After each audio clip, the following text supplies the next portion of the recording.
To dimensional geometrical shape क्या होता है, तो वो बचपन से तुम लोग बहुत सारे पढ़ चुके हो। अब उस पर कितना ही बात करें, उम्मीद है वो सबको पता होगा। क्या क्या होता है एक बार रिकॉल कर लेते हैं। तो स्क्वायर यानी वर्ग, रेक्टेंगल यानी आयत, वृत्त यानी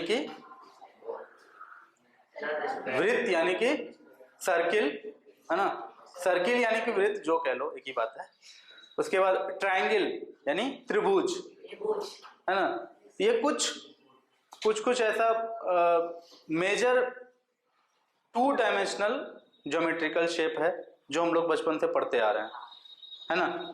टू डायमेंशनल वो होता है जो एक फ्लैट सरफेस पर पूरा का पूरा आ जाए, और थ्री डायमेंशनल उसको कहते हैं जो एक फ्लैट सरफेस पर पूरा का पूरा नहीं आ पाता है।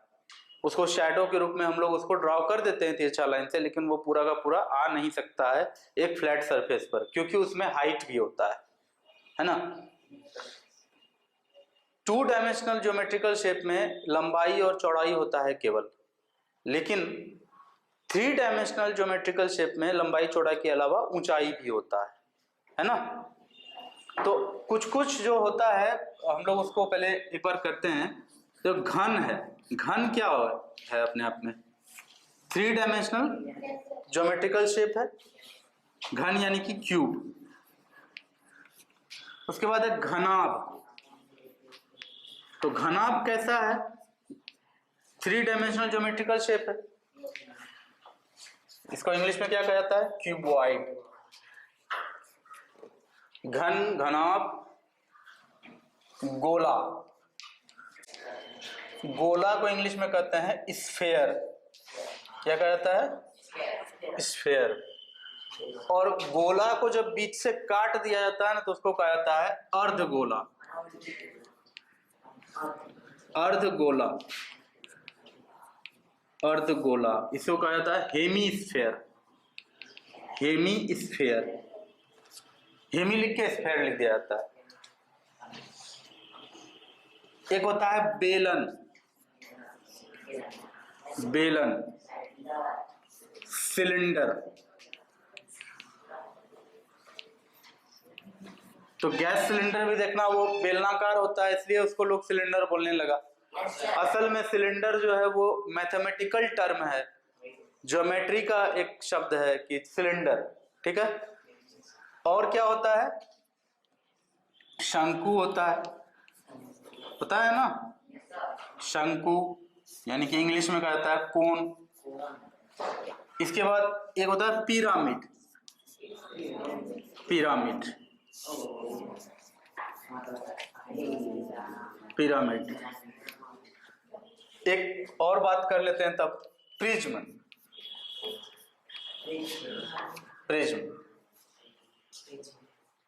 ये इसलिए तुम्हें बता रहे हैं क्योंकि 12th क्लास तक मैं कंफ्यूज था, मुझे लगता था प्रिज्म और पिरामिड एक ही चीज है, तो इसलिए दोनों को क्लियर कर ही देने में अच्छा है। प्रिज्म, कुल मिला के इतने थ्री डायमेंशनल ज्योमेट्रिकल शेप्स को आपको 8th क्लास में जान लेना चाहिए। अगर आप नहीं जानते हैं 8th क्लास में इतना कुछ, तो इसका मतलब कि आप में कमी रह गई। तो इतनी चीजों को हम लोगों को सीखना है, जानना है। तो इसीलिए मैंने कुछ आकृतियां इकट्ठा की है और उसी आधार पर आपको सिखाऊंगा। तो देखो, घन यानी कि क्यूब। तो देखो एक आकृति है यहाँ पर, ये घन है, ठीक है। ये क्या अपने आप में? घन है। इसका देखो क्या है, सबसे पहली बात कि ये थ्री डायमेंशनल है। इसको किसी भी हालत में एक सरफेस पर पूरा का पूरा नहीं रखा जाएगा। आप किसी भी तरह से रखिए, इसमें एक हाइट तो बना हुआ ही रहेगा। इसीलिए इसको क्या कहा जाता है? थ्री डायमेंशनल कहा जाता है। इस तरह का ऑब्जेक्ट को क्या कहा जाता है? Three dimensional. क्यूब है ये। कुल मिला के देखो इसको, इसका कहा जाता है कि लेंथ, ब्रेड्थ, लेंथ कह लो और ब्रेड्थ इसको कहेंगे नीचे में, ठीक है। ये चौड़ाई है और ये इसका लंबाई है और ये इसका ऊंचाई है, ठीक है। तो लंबाई, चौड़ाई, ऊंचाई, ये तीनों आपस में बराबर है, इसीलिए इसको कहता है साइड। क्यूब के केस में लंबाई चौड़ाई ऊंचाई अलग अलग नहीं कहा जाता है, क्या कहा जाता है? साइड कहा जाता है। तो इसका साइड जो भी हो 6 सेंटीमीटर 3 सेंटीमीटर, यहाँ तो लग रहा है कि 2 सेंटीमीटर है इसका साइड, ठीक है, ऐसा लग रहा है मुझे, एग्जैक्ट नापा नहीं है मैंने, लग रहा है कि ये 2 सेंटीमीटर है। तो चाहे जितना भी रहा हो, इसमें यही इसका खासियत है कि इसका लेंथ, ब्रेड्थ और हाइट तीनों बराबर होता है, और इसको क्या कहते हैं? क्यूब कहते हैं। कोई दिक्कत है? इसमें सरफेस कितना है? देखो, इसका हर एक सरफेस अपने आप में स्क्वायर है, इसका हर एक सरफेस अपने आप में स्क्वायर है, क्योंकि अगर इसका सोच देखो, ये क्यूब है, ये इसका बेस है, आधार को क्या कहते हैं? बेस। ये इसका हाइट है ना? तो बेस अपने आप में क्या है? कि स्क्वायर है। क्यों स्क्वायर है? क्योंकि लंबाई और चौड़ाई बराबर है, लंबाई और चौड़ाई बराबर है, तो ये तो स्क्वायर ही बनेगा ना। उसी तरह से कोई भी साइड वाला जो सरफेस होगा उसका भी ऊंचाई और लंबाई बराबर है, लंबाई चौड़ाई ऊंचाई तीनों आपस में बराबर है, तो ऊंचाई और लंबाई दोनों बराबर हुआ, यहां भी स्क्वायर बना है ना, ऊंचाई और चौड़ाई दोनों बराबर हुआ, ये भी एक स्क्वायर बना। कुल मिला के बात ये है कि एक क्यूब में टोटल 6 सरफेस होता है। एक क्यूब में टोटल कितना सरफेस होता है? 6 सरफेस होता है। एक, ठीक है, पेन रहता तो अच्छे से कर पाते, खैर 1 2 3, ये पीछे में है 3 है ना, 3 इधर 4, 1 2 3 4 है ना, 5 6, 4 सरफेस चारों तरफ से घिरा हुआ है, 2 सरफेस ऊपर और नीचे, तो 6 सरफेस है। अगर पूछा जाए कि घन में कितने सरफेस होते हैं? 6 सतह होते हैं, 6 सरफेस होते हैं। अगर पूछे कि घन में कितने वर्टेक्स हैं, वर्टिसेस, शीर्ष, कोनाठी जिसको कह सकते हो, कितने हैं? 1 2, यहां से गिनती शुरू किए हैं, 1 2 3 4, ये तो इस साइड हुआ, फिर इसी के जैसा यहां पर भी 4 हो जाएगा, 1 2 3 4, 8 हो गया। तो घन के टोटल कितने शीर्ष होते हैं? 8 शीर्ष होते हैं। तो ये पूरी की पूरी बात हुई घन की। घन यही है, इसको आप लोग बचपन से बहुत अलग अलग तरीके से ड्रॉ करने के लिए सीखे, खूब ड्रॉ किए। अच्छा, फर्स्ट बार कोई भी बच्चा जब घन को ड्रॉ किया था इस तरह से जब घन को ड्रॉ किया था, मैंने जब पहली बार किया था मुझे जादू जैसा लगा था कि मैंने ऐसा शेप ड्रॉ कर दिया। सबको लगा होगा, क्योंकि मैं कोई आसमान से तो आया नहीं, जैसा मुझे लगा होगा सबको लगा होगा कि अरे ड्रॉ कर रहे थे पेज पर ही लगता है पेज से उठा हुआ है ना। याद रखना, 3D पेंटिंग अपने आप में बहुत बड़ा कला है। अब तो YouTube पर इसका आर्टिस्ट बहुत ज्यादा वायरल भी हो रहा है। नहीं, रोड पर ही वो कुआं जैसा बना देता है, लोग सब जाने में डरता है, असल में वो पेंटिंग किया हुआ रहता है। तो वही बात है ना। तो 3D पेंटिंग में हम लोग तिरछा लाइन का सहायता से उसको बना देते हैं। असल में 3D ऑब्जेक्ट एक सतह पर कभी भी नहीं हो सकता है, क्योंकि उसके पास सतह भी होता है और उसके साथ साथ एक हाइट भी होता है। उम्मीद है समझ में आया होगा। घन के बाद क्या है? घनाभ। चलो घनाभ पर बात करते हैं। घनाभ और घन में ज्यादा अंतर नहीं है, ठीक है। ये देखने में घन जैसा ही लग रहा है, लेकिन ये घन नहीं है। इसमें जो ये वाला सरफेस दिख रहा है, ये वाला सरफेस जो दिखा तुम्हें, ये स्क्वायर जैसा लग रहा है, लेकिन क्या ये स्क्वायर लग रहा है? इसमें ये लंबा ज्यादा है, ये कम है ना। तो घनाभ में होता क्या है कि लंबाई, चौड़ाई और ऊंचाई तीनों का तीनों बराबर नहीं होता है। तीनों में से कोई ना कोई एक या दो आपस में अलग अलग रहेगा। तीनों में से कोई एक या तीनों डिफरेंट हो सकता है। जैसे कोई बोलेगा सर एक घनाभ है जिसका लंबाई 2 सेंटीमीटर है, चौड़ाई भी 2 सेंटीमीटर है, लेकिन ऊंचाई 3 सेंटीमीटर है, तो क्या वो घनाभ है? हाँ है। लंबाई चौड़ाई बराबर हुआ है, ऊंचाई तो बराबर नहीं हुआ उसका। अगर ऊंचाई भी बराबर हो जाता तो फिर वो घनाभ नहीं होता, उसे घन कहते। कोई दिक्कत है? अच्छा, लंबाई सर 2 सेंटीमीटर है, चौड़ाई 3 सेंटीमीटर है, ऊंचाई 4 सेंटीमीटर है, क्या वो घनाभ है? बिल्कुल है। तीनों का तीनों डिफरेंट है तो भी चलेगा, बस तीनों का तीनों सेम नहीं होना चाहिए। 3 में से 2 भी सेम होगा तो कोई दिक्कत नहीं है, वो घनाभ ही कहलाएगा। तीनों का 3 सेम हो गया तो फिर वो घन कहलाएगा।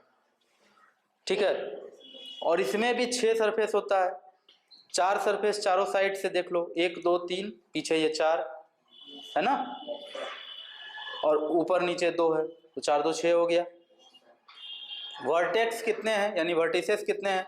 सिंगुलर होता है वर्टेक्स, शीर्ष को, शीर्ष ये कोना जो बनता है शीर्ष कहा जाता है। सिंगुलर होता है शीर्ष, प्लूरल होता है वर्टिसेस। तो वर्टिसेस कितने हैं? 8 हैं। 1 2 3 4 5 6 7 8। कोई दिक्कत? तो यही है इसमें। अब नेक्स्ट क्या है? गोला। गोला, ये है गोला। ठीक है, गोला।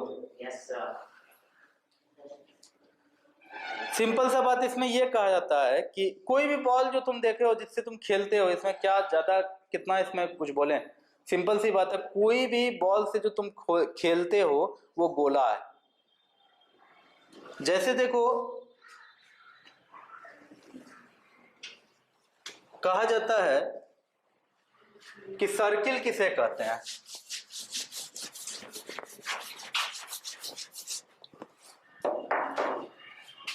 सर्किल किसे कहते हैं?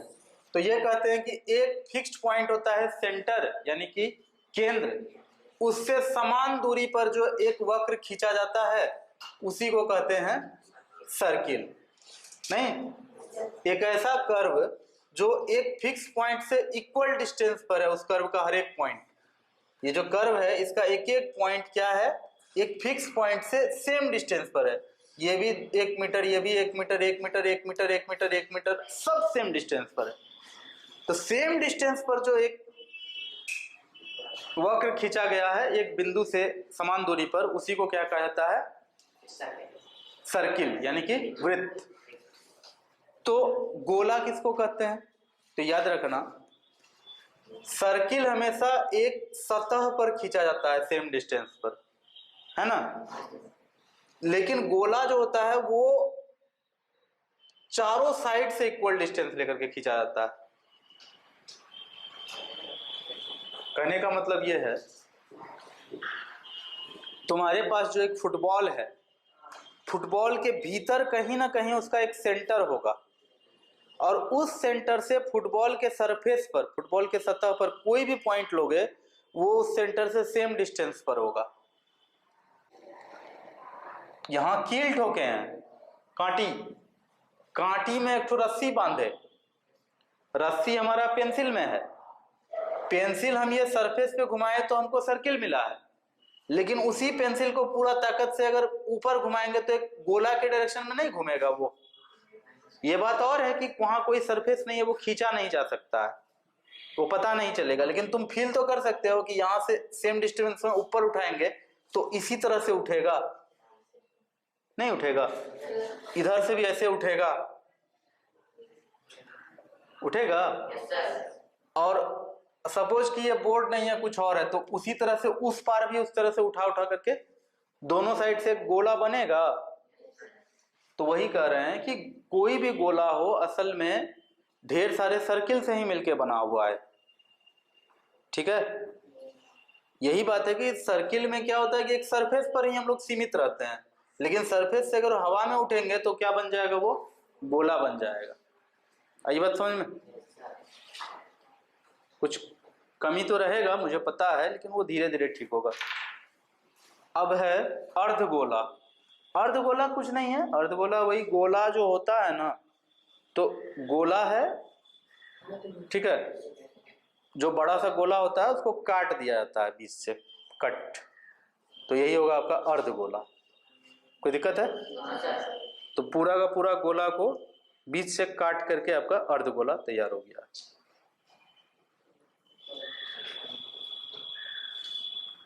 इसके बाद क्या है अपने पास? बेलन। ये है आपका बेलन, ठीक है। घर में मम्मी लोग रोटी बेलती है। इसमें होता क्या है? होता ये है कि दो सर्किल होता है, एक सर्किल ये है, एक सर्किल ये है, ठीक है। दो सर्किल होता है और दोनों सर्किल को एक पट्टी से अच्छे से ज्वाइन कर दिया जाता है। एक पट्टी गोल किया ऐसे करके, एक इधर एक ठेपी सर्किल के रूप में, एक ठेपी इधर एक सर्किल के रूप में, एक दूसरा ढक्कन, दोनों तरफ से लग के पैक। ये जो तैयार हुआ इसी को कहा जाता है सिलेंडर। क्या कहा जाता है? सिलेंडर। ध्यान रखना, इसमें आधार में भी एक वृत्त होता है, ऊपर कहेंगे अगर तो शीर्ष में भी एक वृत्त होता है।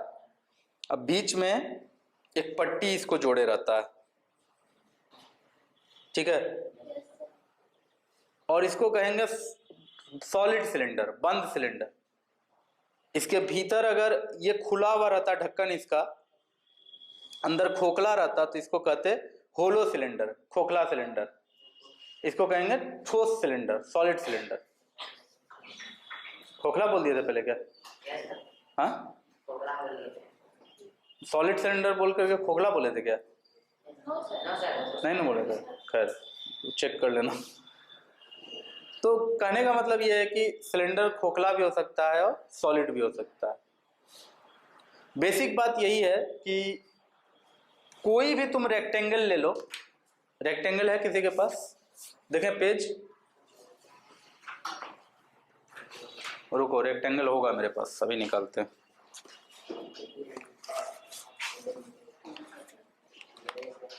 अरे लोग बहुत सारा रेक्टेंगल देता है, बोलता है मैंने एक दुकान खोला, ये लीजिए रेक्टेंगल, मतलब मैंने ये वीडियो शॉप खोला, ये लीजिए रेक्टेंगल। रेक्टेंगल ही रेक्टेंगल, ठीक है। अब देखो ये एक रेक्टेंगल है, इसी से बेलन बनता है, सिलेंडर इसी से बनता है। कैसे? इसी को ऐसे ला करके यहाँ ज्वाइन कर देंगे,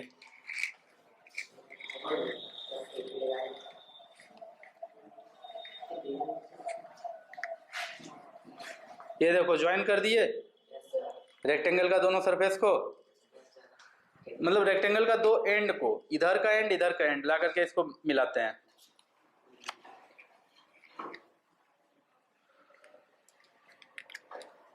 मिल गया, बन गया सिलेंडर, ठीक है। अगर ऊपर भी एक ठेपी लग जाए, इधर भी एक ठेपी लग जाए, तो फिर ये सॉलिड सिलेंडर हो जाएगा। अभी ये होलो सिलेंडर है, कोई दिक्कत है? ये बात क्यों बताएं कि सिलेंडर ऐसे ही बनता है? ये इसलिए बताएं कि जब सिलेंडर पढ़ोगे तो सिलेंडर का क्षेत्रफल भी पढ़ना होगा। तो सिलेंडर का क्षेत्रफल यानी सिलेंडर का सतह कैसा होगा?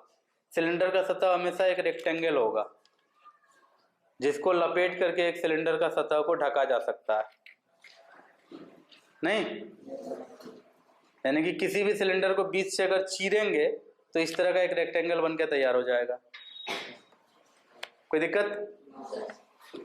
तो ये एक खास रिलेशन है रेक्टेंगल और सिलेंडर के बीच में।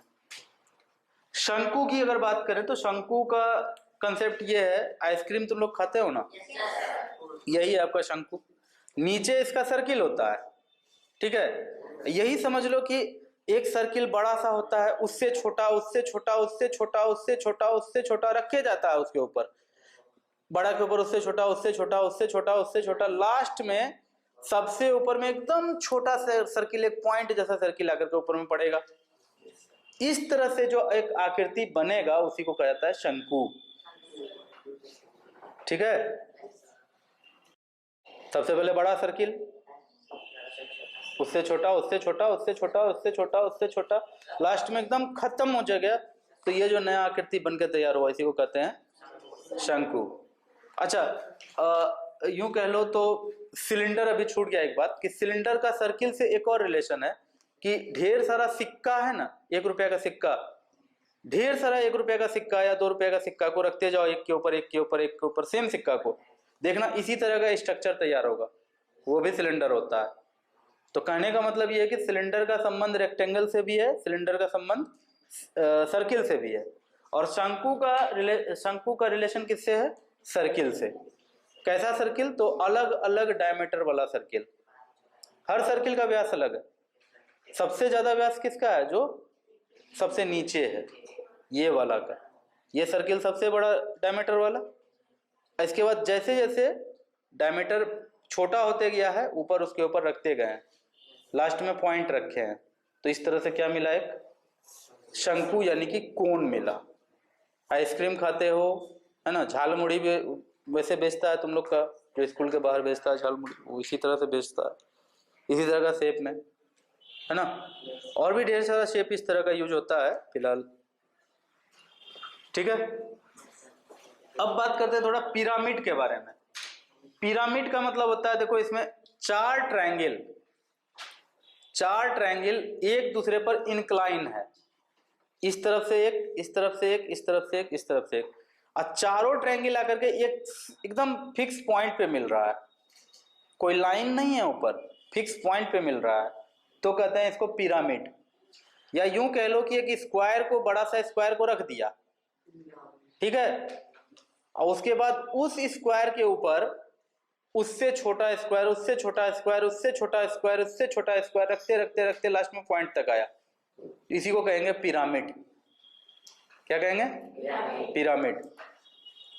और लगे हाथों प्रिज्म भी जान लो। प्रिज्म कुछ खास नहीं है, बस ये डिफरेंस बताने के लिए कि प्रिज्म और पिरामिड अलग अलग होता है, वही बता रहे हैं कि ये प्रिज्म है, दो ट्रायंगल एक दूसरे पर इंक्लाइन है, और तीसरा रेक्टेंगल नीचे है, नीचे रेक्टेंगल है, ऊपर दो ट्रायंगल इस तरह से इंक्लाइन है, सॉरी ट्रायंगल भी नहीं, रेक्टेंगल ही इंक्लाइंड है, सॉरी, ये भी आपका रेक्टेंगल है ना, रेक्टेंगल, ये भी आपका रेक्टेंगल है, नीचे भी आपका रेक्टेंगल है। ट्रायंगल कहाँ कहाँ है? ट्रायंगल सिर्फ दो साइड में, एक इधर और एक इधर। तो अगर ठीक से देखो तो प्रिज्म और पिरामिड बिल्कुल अलग अलग चीज है ना। किसी को कंफ्यूजन हो तो वो दूर कर लेना, हालांकि इसका कोई यूज नहीं है तुम्हारे सिलेबस में, बस जानकारी के लिए जान लो कि प्रिज्म और पिरामिड में क्या होता है। पिरामिड में चार ट्रायंगल एक दूसरे के ऊपर इस तरह से इंक्लाइन होता है कि सबसे ऊपर में एक पॉइंट होता है।